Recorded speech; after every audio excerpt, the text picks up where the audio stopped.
I'm Jake. I'm Tom. And we are Velocities in Music, VIMTV, episode 138 today. If you can't tell from this giant cardboard cutout of the album cover, we are doing Coheed and Cambria's brand new, just came out about a month ago, 2010, Coheed and Cambria's Year of the Black Rainbow, the first installment of their huge series called the Armory Wars. Yeah. I'll let you go to town on that. Okay, Coheed and Cambria, very unique band.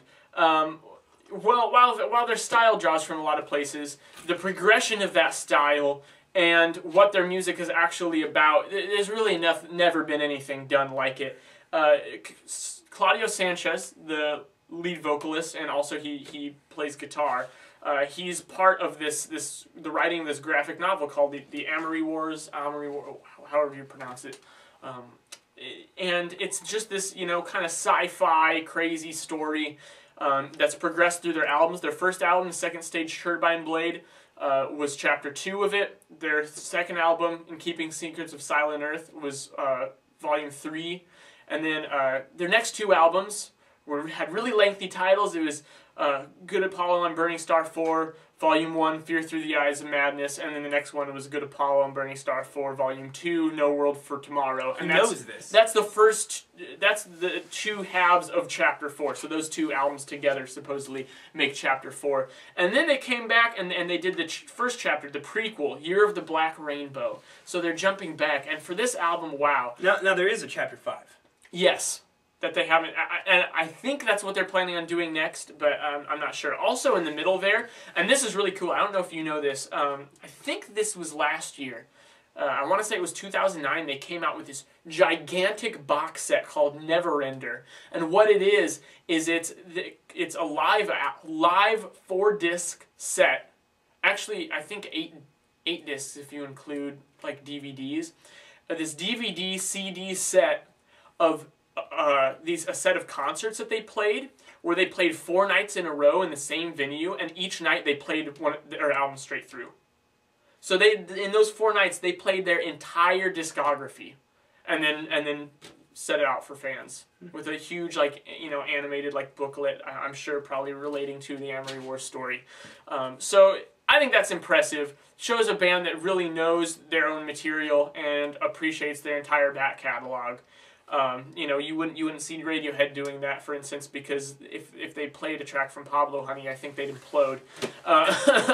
Not only that, they're just way too grumpy. All of our music is shit. Yeah, these guys, they're having fun. They like their music. They enjoy that other people enjoy their music, and so I think that's neat. And it's interesting to look at the progression of their sound, because when you listen to their first album, Second Stage Turbine Blade, it's got this prog pop punk sound, and I don't get it, because Claudio's vocals were a lot more whiny and girly, and then somewhere in there they turn much more metal. So it's hard to tell if that's supposed to match up with the story of the Armory Wars, or if that's just the progression of their style, because with Year of the Black Rainbow they are heavier and more badass than ever, for sure. And whether that fits with the story particularly, I'm not sure. I haven't read the graphic novel. It's a little hard to get hold of from what I hear. But they've really kind of ballsed up over the years. Their last album, No World for Tomorrow, had a lot more of a classic rock vibe to it. Kind of a Rush type sound. That's one band I would definitely say that they reference a lot. Yeah, and it's odd because a lot of people have said that, and they actually say that they don't draw much influence from Rush at all. So maybe it's just coincidence, but definitely some comparisons there. They're channeling Geddy Lee. Yes. It's happening. But this album is interesting because at first, to tell you the truth, I didn't like it. I was like, this is okay, but it's probably their weakest album. And then I remembered, which this might not be true with you viewers out there, but it was true for me, every single Coheed and Cambria album was a grower for me. Every single one of them. Not one did I like right away. And then once I started listening to them, I really started to appreciate what they were doing, and I was like, wow, these guys really have something going on here. Now, I've completely done a 180. I think that this is probably their best album to date. Their most solid. When I really took a lot of time and I looked through their back catalog and I thought, okay, what sets Year of the Black Rainbow apart? And what I came up with is while their other albums may have a few songs that are just incredible, Second Stage Turbine Blade had like Time Consumer, Devil in Jersey City, and Fear Through the Eyes of Madness had like Welcome Home, which is an awesome song, The Writing Writer, and The Suffering, just awesome songs. This one doesn't have as many standout songs, but they're just solid throughout. There's not a weak track on this album. I think near the end you get a few that aren't as good as some of the ones in the front half, but still they're good. Whereas I go back and listen to Fear Through the Eyes of Madness, and there are a lot of songs that I just don't care for, while mixed in with these just amazing ones. So this is much more even listen. But also at the same time, it's pretty over the top and dramatic when it comes to the presentation. And at first that rubbed me the wrong way. That's probably why I didn't like it at first. To me, it was like watching a cheesy vampire movie, you know, where like it's supposed to be badass, but it's a little tacky, but like you love it anyways for some reason. And now I don't even get any of that tackiness. I just think, wow, this is awesome. But to kind of finish off my spiel, I guess, because I've just been talking everyone's ears off, the only complaint I would have about this album, to tell you the truth, because one thing is there's lots of varieties within that sound. They bring it down for a few songs spread out, and it flows very well with that.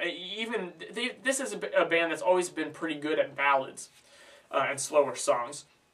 The thing is, the choruses of these songs are so good and so memorable that they almost make the verses hard to remember. They make you think that the verses are weak, but then when I really think about it, I think it's just because the choruses are so good that those are the parts that stick with you, and you find yourself not caring about the verses, more just in comparison with that juxtaposition with these kick-ass choruses. So I don't really know if that's a bad thing or a good thing. I don't know if the verses are bad or the choruses are way too good, but that is what it is. Either way, though, I just love listening to this album. I love it. I really liked it on first listen. And that's where I think you and I differed. I really liked this album on first listen. And really, I think that's because it's very front heavy. I think that like where this album just kicks your ass is in the front. And while there's a lot of solid tracks on this album, the real ones that are different and that will make you remember Year of the Black Rainbow are on the front, the first 5-6 songs. Yeah. And then it kind of gets a little repetitive. Now the last track I think is excellent. It's definitely one of my track picks. It's called The Black Rainbow. There's this sweet guitar part to it. But this is new metal. This is I mean, prog metal. This is what it is, I've heard Coheed sound, get compared a lot to the Mars Volta. I don't know if they're fans. I'm not a huge Coheed fan, but I really like this album, and it sounds a lot like the Mars Volta to me, because the Mars Volta have really a vocalist with that almost has no nuts, and they put a lot of concepts behind their album. Now, not quite as conceptual as this, and having a whole your singer and lead guy writing a graphic novel to go along with it, but still, I really feel, though, like the power of this album hits you in really tracks 2 through 5. The start off, the whole series of these albums starts off and it's just this instrumental start, and it builds up into track 2, The Broken, which is amazing. There's no other way to describe this song. It rocks your face off, and it does it with such awesome class that I could listen to that song over and over again. Guns of Summer, track 3, does this sweet guitar and drum riff. Crazy drums, which they actually got a new drummer for this album, and Claudio was quoted as saying that they would not have been able to do this album without the new drummer. Totally true. And yeah, he's crazy. And that song also has crazy song structure, so these guys aren't scared to experiment. And then track 4, the single, Here We Are Juggernaut, just blew me away the first time I heard it. I was instantly in love with it. I still love that song. Track 5 puts this electronic beat on it, and then it takes the same kind of rock song as this sweet guitar solo in the middle. And then it kind of, the album just, it doesn't like fall apart, but to me it just kind of loses this badass punch in the face. It just becomes more like, we're gonna just tackle you. We're not gonna just knock you over, we're just gonna push you around now. And track 6 and 7 sound to me very much like tracks 10 and 11. Yeah. And I think that that's what does it. It's those tracks sounding together. In there, they throw in a kind of a more pop rock or pop kind of punk rock sound. The buffer songs in there between those sets of 2 that you mentioned, tracks 8 and 9, Made Out of Nothing and Pearl of the Stars. Those are 2 of my track picks. Good. I really like those because I think they provide a good slow point for the album, and those are the ones that stick with me. I think that track 8, Made Out of Nothing, would fit. It's probably more comparable to something on Second Stage Turbine Blade. Yeah. And if there were more songs on that album that were that kind of cheesy pop punk rock on this album, it wouldn't work. But they sell it here. It's the only one, and it's catchy as hell, so it does work. And then they follow it up with a very nice sounding ballad. I just don't think that does enough. It just doesn't work when you have the 2 songs before and the 2 songs after that I think sound too much alike. That part of the album drags a little bit for me, just a bit. But then the closer's very good, the Black Rainbow. All in all, I thought this was a very solid album. I liked it better. I have not heard 4 Part 2. Really? 4 Part 1, I've heard.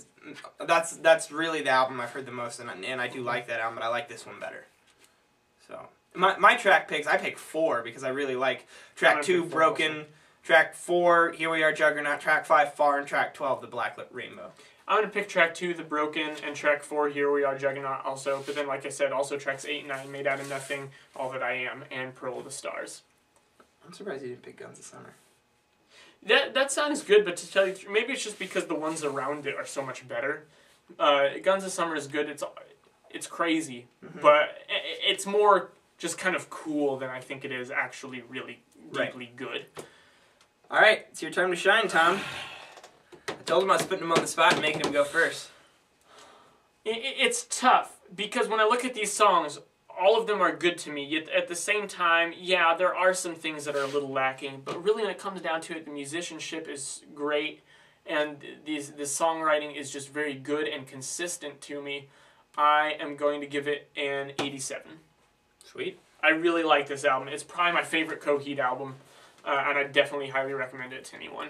I think that for me to give it what you just gave it, it would need to be pretty fluid throughout, pretty balanced, where I don't think this is quite as balanced as I would like it, but the conceptuality, the energy, the instrumentality, all those things are there. It never really settles into that mood because of that displacency that I noted earlier. I kind of am leaning more towards a 79. I think this is a very solid release. These guys definitely have potential to do it. I don't know if they'll be able to really get that unless they were to do something singular, because they're gonna always have to like work in new styles with what they've done before. Now that they have this big ass story to do it with, you know.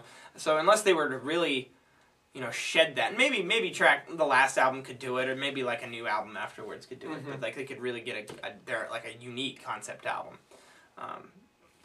It's gonna be. My point is that it's gonna be really interesting to watch what these guys do in the future. So that's my question for you.